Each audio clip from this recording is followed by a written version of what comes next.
Hello, and welcome to the Intel Brief, your go-to daily update on global geopolitics. It's Monday, 6th January. I'm your host Daniel, the founder of HM Intelligence, and every weekday we cut through the noise to deliver not just the headlines, but why it matters. So let's get into it. In today's update, we'll be covering Russia confirms new Ukrainian offensive in Kursk. Austria's far-right Freedom Party have been asked to form a government, and ex-French President Sarkozy is on trial over a Libyan case. So firstly, Ukraine has launched a new offensive in the western region of Kursk, with reports of ongoing armed clashes and attacks in multiple directions. Kiev's general staff confirmed 42 individual clashes, including 12 that were still ongoing, as part of the operation aimed at advancing into Russian territory. This marks the second Ukrainian push into the Kursk region, following a previous offensive in August that initially gained ground but has since seen Russia reclaim nearly half of the occupied area with assistance from North Korean troops. The Russian Defense Ministry acknowledged the counterattack, describing it as a response to the advancing of Russian troops in the region.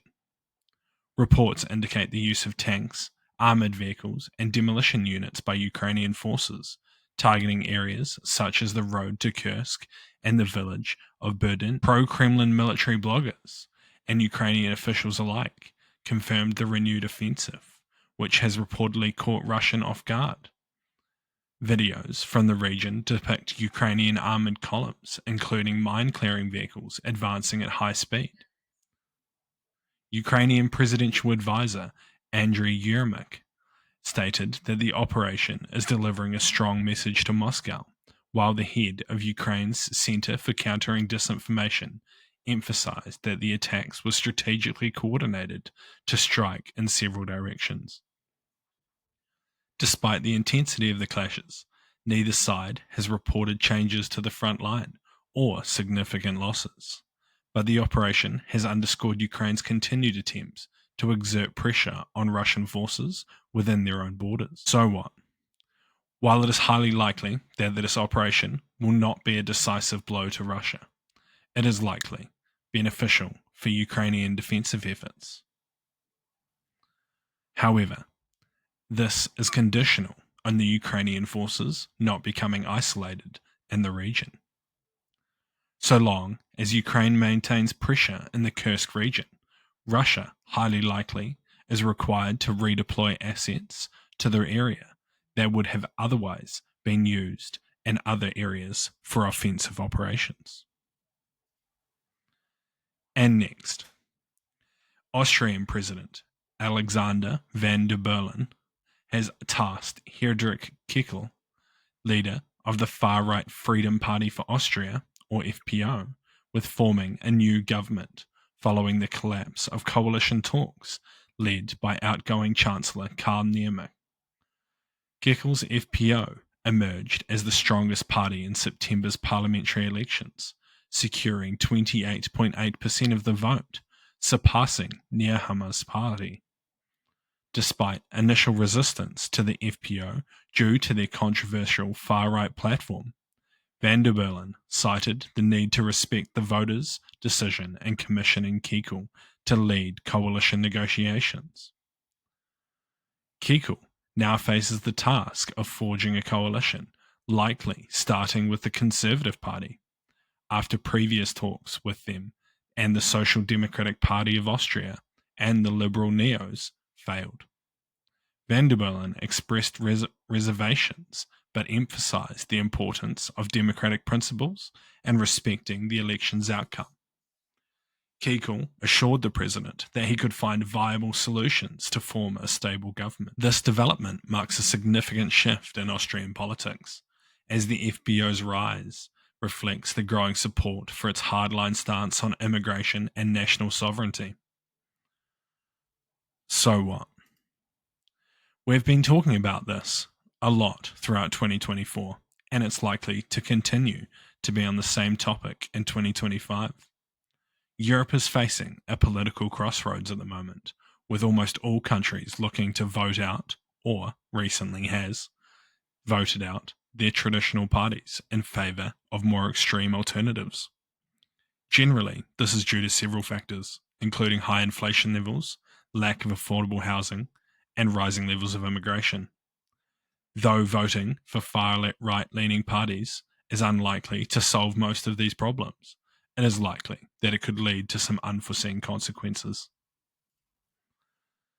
And lastly, former French President Nicolas Sarkozy is on trial over allegations of receiving illicit funds from the elite Libyan leader Gaddafi for his 2007 presidential campaign. Sarkozy faces charges of passive corruption, illegal campaign financing, criminal association, and embezzlement of public funds. If convicted, he could face up to 10 years in prison. The accusations, first reported in 2011, claim the Sarkozy campaign received cash payments from Gaddafi's regime, with Franco-Lebanese businessman Zaid allegedly acting as the broker. Zaid, who claims to have personally delivered suitcases of cash to the French Interior Ministry, has fled to Lebanon and has stated he will not testify. Sarkozy has denied the charges, calling a key document in the case fake, and his lawyer has criticised the investigation as being influenced by nebulous theories. The case, known in the French media as the Libyan case, has been under investigation for over a decade. Sarkozy has served as president from 2007 to 2012, is on trial alongside 11 other defendants, including 3 former ministers. The trial adds to Sarkozy's legal woes, as he has already been convicted in a separate case involving corruption and influence peddling.